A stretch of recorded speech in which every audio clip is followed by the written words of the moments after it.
A lot of people find sentence structures a really difficult aspect of the course to get their head around, but also to make sure that they get right. And really, a lot of the problem that comes with sentence structures is the fact that you need to have a good grasp of your word classes. You need to really understand the difference between, words versus phrases versus clauses versus sentences. And you need to do all of that all at once to get the right sentence structure. But there is also, a cheap and easy way to get it right most of the time, given only a limited set of information or knowledge that you have at your disposal. The first thing to remember is definitely that you need to get your sentence structures correct. There are different types. So there's sentence, fragment. And that's the one you hope for, because that just means that it's not actually a complete sentence.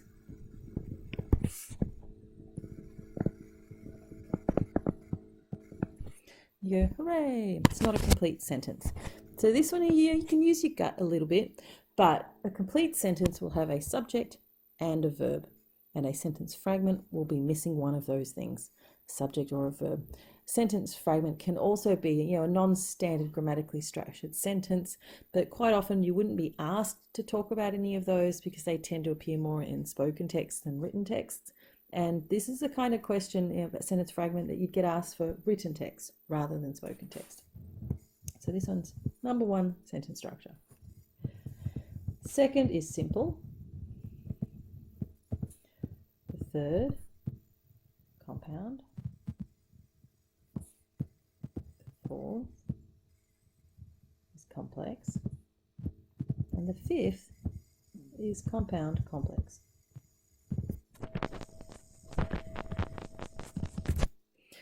And as far as the definitions, for simple sentence, one subject,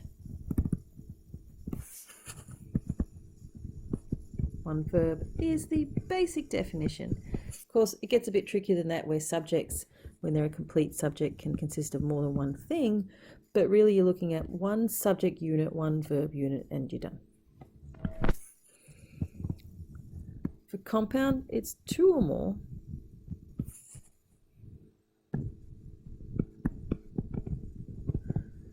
sentences, and by that it does mean clauses. It's two or more clauses, where a clause contains a subject and a verb.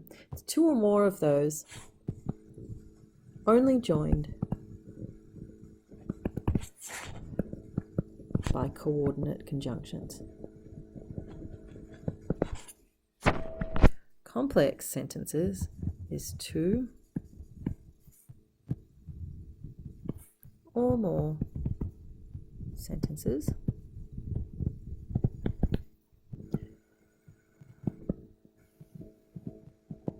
only joined by subordinate conjunctions. Compound complex is three or more sentences joined by at least one coordinate conjunction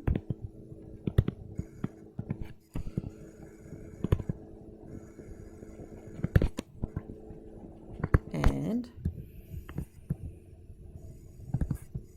at least one subordinate conjunction. Okay, seems straightforward, but I also know that it's not really straightforward beyond simple sentences. Beyond a simple sentence, it's going to come down to your knowledge of being able to chunk a sentence into its like mini sentences, and in order to find the coordinate conjunctions. And if you remember, coordinate conjunctions, those are the conjunctions that are used to join two main clauses together, where both clauses stay main, they stay important, and really they're just attached together in a way that allows them to be combined to use as equals. So coordinate conjunctions, they create equals. The opposite is the subordinate.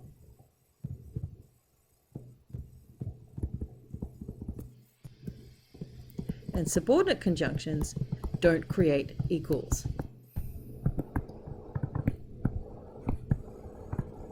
One clause, one sentence in that entire sentence, one part of it is going to be more important than the rest. So it's not an equal partnership.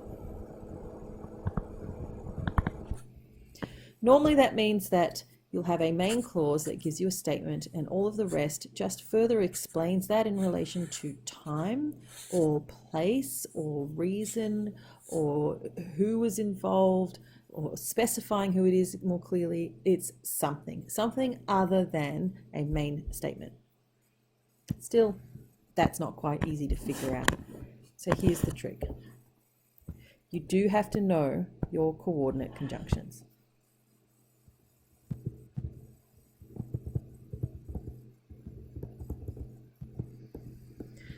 And we have an acronym. Those are your fanboys conjunctions. And remembering fanboys is remembering 7 things, which our brain can do because our brain remembers 7 plus or minus 2 things.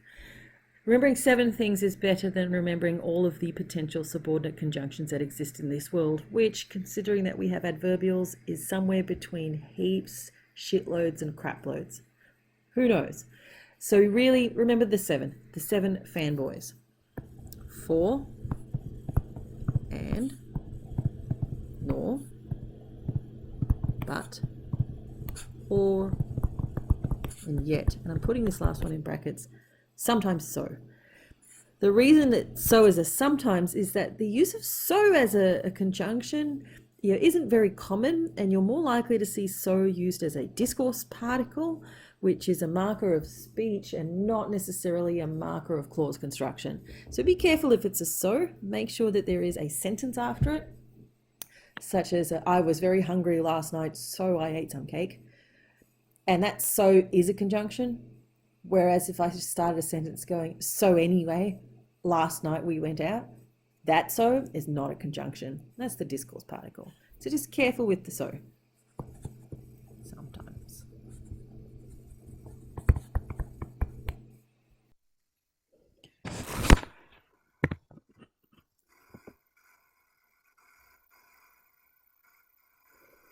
So let's start to put all of this together.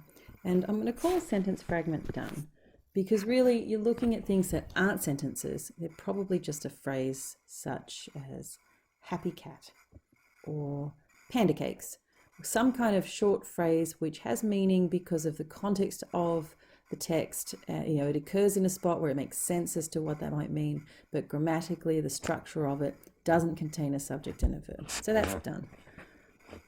With your simple sentence, well, let's look at some examples. Simple sentences, they have one subject, they have one verb, and then they don't really have much of anything else. And so in this first instance here, we've got the happy cat, which is the subject. We have ate, which is the verb, and then some pie, which is a very tasty object.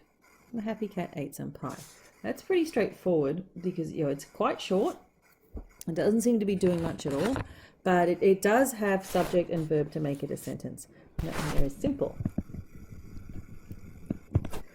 If we messed with it a little though, we can make it longer and keep the simple element of it. So we can have the happy cat ate some super tasty pie. And all you've really done is elaborated more on the pie. It's still an object. It's still a noun phrase. It hasn't really done anything as far as adding another verb or another subject, and so that is still simple. Simple, yes or no? What you then need to do though is consider some of those longer sentences that end up being still simple. And where it gets tricky is when you're looking for your fanboys, and this can trip you up.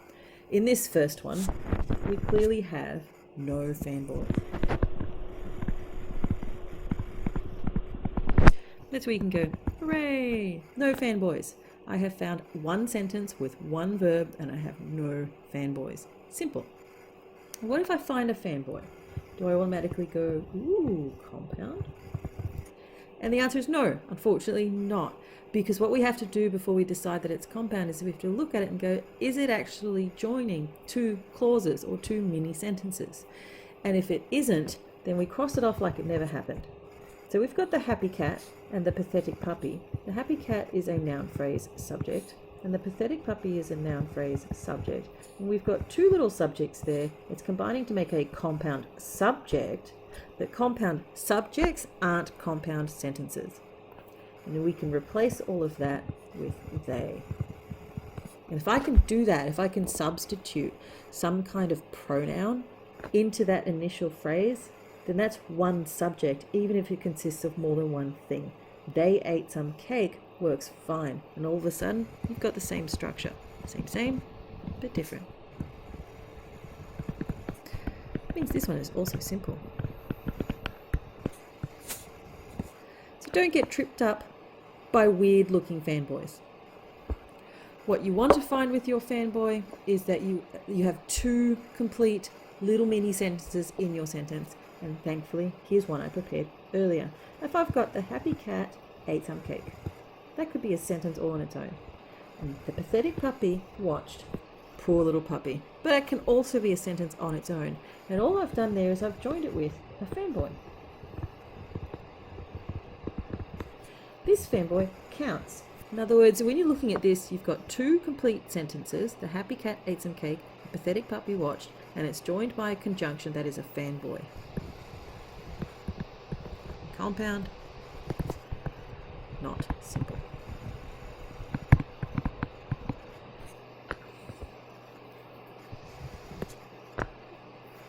Really, though, there is a formula because you can have 73 mini sentences in a sentence. Yes, it's horrible. It would make any English teacher cry, but you could. And you could join every single one of them with a fanboy conjunction. And, but, or, yet, for, so, any of those. And if you did that, you would still have a compound sentence. Keep that in mind. Lots of sentences. Only fanboys. Still compound. So here is where the cheap trick comes in. What happens if you have more than one sentence, but you don't find any fanboys or you don't find heaps of them? Well, here's one I prepared earlier. I've got the happy cat ate some pie. And the pathetic puppy watched.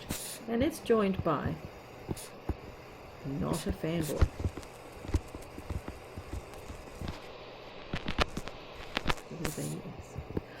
And all I have to remember is that it's not a fanboy. It starts with W, so it's not even in the list. I don't even have to think about it. And automatically, that sentence is complex.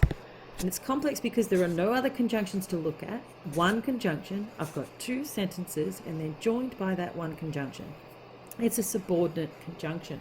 If you think about it, we've got the happy cat ate some pie while the pathetic puppy watched. And this, clearly because there's a cat involved, but no, really, this is the main clause. And this one right here is the subordinate clause. Because it's only telling you what's happening at the time that the cat was eating pie. In other words, the pathetic puppy watching wasn't as important as the fact that the cat ate pie. It's just kind of extra information to give you an idea of the context of the setting. This one with the while is probably a concept of time. Tricky comes along, and tricky with happy cats eating pie and pathetic puppies watching, and me not really feeling bad about it at all because clearly cats are superior and they deserve that pie. Well, now I have 3 mini sentences. Bugger. But all I had to do was figure out which ones are the sentences. Now I can underline the conjunctions. I need to look at them and I go, oh crap, I have a fanboy. I have a not fanboy, which means I have a compound and a complex. sentence. Because I have at least one of each. I have one fanboy and one not fanboy, compound complex. And this one can extend. All you need is for however many little mini sentences that you find, if not all of them are fanboy, but you've got one fanboy or some fanboys, just not all of them, then you're going to have a compound complex sentence. Now, yes, you can also look at length and go, well, it's really, really, really, really, really, really long, so it must be compound complex. That's not a good test for a lot of sentences because we love layering, different prepositional phrases and other things that still make simple sentences that are 30 different words long, and so that would be an incorrect assumption to say length is related to complexity. If you find all of that confusing, don't stress. There is a formula. And the formula is something that will work most of the time. It's not as many steps as it looks like here. Yes, it says 11, but that's me just breaking it down. It involves counting two kinds of things, and it involves comparing those two values. So the first thing to do is find your mini sentences and put brackets around them. Try to figure out how many little mini sentences you found in a big complete sentence, because what you found then is all of your clauses. Once you've bracketed them, you should have the occasional word left over, and it's single words. You shouldn't really ever have any spot where you've got two or more words that doesn't have a bracket around it. Single words only. Those are going to be your conjunctions. And then it's simply a matter of counting them. Count how many fanboys you've found. How many of those conjunctions fit in the fanboy list, and call that number C, whatever that total is. Then count up the number of mini sentences that you've got, how many things you've bracketed. Call that number S. If S is less than C, so you have fewer mini sentences and conjunctions, you've counted something wrong. You either have miscounted things like I do all the time, or you've counted some fake conjunctions that aren't actually joining mini sentences, they're possibly joining words or phrases. Try to check for that to see that you haven't just joined, say, the happy cat with the pitiful, pathetic dog. Your test is that C should always be less than S, and once you mess around with the value of S, it can be equal to S, but C should never be greater.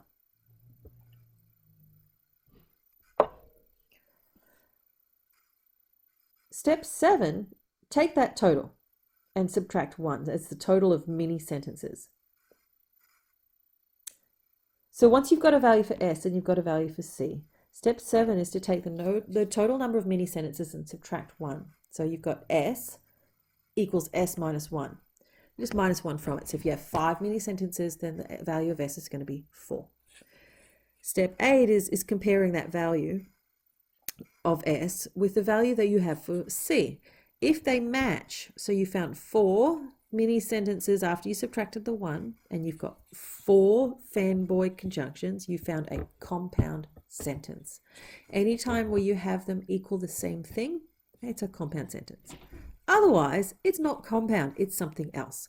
So if S is greater than C, so you've got, say, 63 sentences, and you've subtracted 1 and it's 62, but you only found 12 conjunctions. Then what you found is a compound complex sentence, and you don't have to worry about what those conjunctions are. They're probably all subordinate. Some of them might be correlative, but we actually don't care. So as long as that S is greater than C, that C is greater than 0, you found compound complex. But let's say C isn't greater than 0. C is 0. You found no conjunctions that are fanboys. Then what has happened is that you have found a complex sentence. You've got an S value that's greater than C, and it's greater than 1. You've got a C value that's 0, so no fanboys.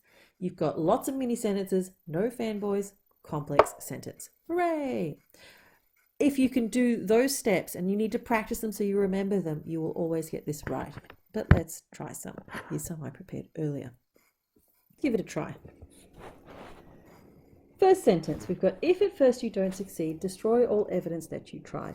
So let's put some brackets. Destroy all evidence that you tried is a sentence. We're telling someone to do something. Go and destroy it. Same as saying, get out. Second one I found is, at first you don't succeed. And that, it's a statement of fact saying, you know what, you will always fail the first time you try something. So at first you don't succeed. The second time you will succeed. It's a weird construction with the at first, but it's certainly a sentence. And we've got succeed as the little verb right there. And then the other one, destroy, is the verb right there. And in both cases, the subject is you. And you're left with one word left over. That's an if. So I've got, well, S is 2, because I found 2 little mini sentences. And the number of conjunctions that I found, well, I found 1, but it's not a fanboy. So I found 0 fanboy conjunctions.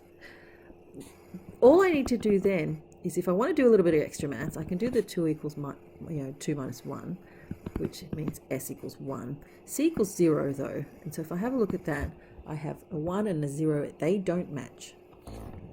And I didn't find a fanboy. It's a complex sentence. No fanboys whatsoever. And I could actually have figured that out as soon as I had 0 fanboys with my conjunctions.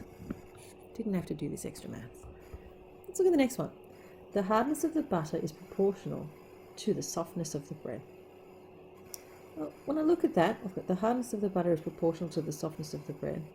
You know, the mini sentences, the hardness of the butter, well, I don't really have a verb there. Is proportional, I've got is, I like is, that's a nice verb. And then to the softness of the bread. Is proportional to seems to be the verb phrase. So what I have right there is one sentence. Simple. No conjunctions at all. Let's look at number 3. You never really learn to swear until you learn to drive. I think you never really learn to swear until you teach someone else how to drive, but you know, whatever floats your boat. You never really learn to swear is a mini sentence. You learn to drive is a mini sentence, and I'm left with until. So we've got sentences 2. Fanboy conjunctions 0. S equals S minus 1, which is equals to 1, because 2 minus 1, they don't match. Complex. So let's do the next one. We've got, it takes about half a gallon of water to cook spaghetti and about a gallon of water to clean the pot. And I already noticed that there's a comma and then there's a little bit of an and, fanboy conjunction, maybe. But be careful. Have a look at the sentence. It says it takes about half a gallon of water to cook spaghetti and about a gallon of water to clean the pot. And about a gallon of water to clean the pot isn't a mini sentence. It doesn't actually really have a subject. And it has this infinitive to clean the pot, but it doesn't have the same structure as this one with it takes. It's kind of missing the it takes. That's because it's these two things that are joined together, not the it takes. So it's about half a gallon of water to cook spaghetti and about a gallon of water to clean the pot. Those two things are joined. And they're both phrases. God damn it. And so this and doesn't count. What you have is it takes, and if I substituted all of that, stuff. In other words, it takes things. It takes 2. I can substitute all of it for a nouny kind of thing. And that means that this is a tricky little simple sentence. So just be careful that you're not looking at false conjunctions. Let's look at sentence 5. Genetics explains why you look like your father, and if you don't, why you should. So I've got genetics explains is a sentence. You look like your father is a sentence. You don't is a sentence, and you should is a sentence. That is 4 mini sentences. So S is equal to 4. Then I've got why and if and why. Tricky. Because remember the rule I said before that you shouldn't really find 2 conjunctions next to each other. This is one of those few cases where you will. Sorry, but only because of a weird way that we present an if. And that if right there, it's almost like it's like a double little mini sentence. We've got genetics explains why you look like your father, and if you don't, why you should is one big sentence which contains 2 mini sentences. If that confuses you, don't worry, it doesn't really change the rule. I'm just going to fix this up a little bit. So you still have S equals 4. All those conjunctions are still the same. The only thing you need to remember is that these count as 2. That's 2 conjunctions right there. So we've got why and if why. How many fanboys did we find? Well, I found an and, 1. How many not fanboys? I don't care. I just found one fanboy. 1. If S is equal to S minus 1, then S is equal to 3. 3 is bigger than 1, and we've got at least one fanboy. So we have a compound, complex sentence, and we don't actually have to think about all of those weird embedded things with all of the Y's. They're called embedded clauses, by the way, but we don't care because we've already figured out what the sentence structure is. So let's look at sentence 6. Sentence 6, it's tricky, and it's probably one of the harder ones that you would get to have a look at in any of our SACs. It's one of the ones that we like to put last just because we know it's kind of hard and it makes you think and you're really showing us what you know. But let's start tagging it up. We've got oxygen is combined with anything, heat is given off, a process known as constipation. I know, it's combustion, but constipation's funnier. Poo jokes are hilarious. Now, this bit here is the problematic bit because you can't really say that that's a sentence. It's not a mini sentence if you just say a process known as constipation or combustion. You're sitting there and you're making like half a joke. It needs something else. But you don't have something else anywhere else in the sentence to kind of attach to it. So it's almost like this sentence is not grammatical. But it is grammatical because what we've done is we have deleted crap right there before a process known as. And this is a process known as constipation, or combustion. And frequently in English, you'll find that this happens when the information we're talking about is already known. And with this one, it's the process of oxygen being combined with things and heat being given off. And instead of being repetitive by saying, well, this is a process known as constipation, we can collapse it a little bit and get rid of the two unnecessary words. What that means, though, is that we do still have a sentence right there. It's a mini sentence. So we've got 1, 2, 3. S is 3. Then we say, well, is there a fanboy or not? Well, we have a when. We got nothing else. So we've got a C equals 0. That right there means complex. And some of you might be saying, but wait, there's a comma, and then there's another comma. Can't they act as conjunctions sometimes too? The answer is yes. Commas can. They can act more often than not as and. Especially when you see things like listing, where listing is a set of commas that separates words. We're going pie and cake and sauce and cream and tasty. We're doing lots of ands, and what we've done is we've substituted all except the last one with a comma. We can do that with sentences as well. But in this particular case, what that's doing is it's just meaning that we've moved the main clause, heat is given off, from where it belongs, which is at the start, to somewhere else. And we do that a lot, like with the first one, with sentence 1 with the if. Really, that one is destroy all evidence that you tried if at first you don't succeed. That's the sentence. And this one is heat is given off when oxygen is combined with anything. And if you order it in that way, well, that comma doesn't do anything at all, so it doesn't matter. At that point, though, you'd already stopped caring because you figured out it was complex. You didn't find a fanboy. There's not a single fanboy in the entire thing. You definitely found 2 or more sentences, but you didn't even have to care about this weird, freaky one because you had too many sentences. You had a conjunction. The conjunction wasn't a fanboy, so you already knew it was complex. Hooray. So there's your quick tips. That wasn't so quick. What you have to remember is the formula. So take a screenshot of this one right now, practice it. Practice it on the handouts that you got in class. That's the article that talks about the length of your last name and how easy it is to pronounce actually determines your career, which is a bit depressing. Practice to figure out what kinds of sentences are in that particular article. And this is something that you should be doing frequently so you become a little bit more comfortable.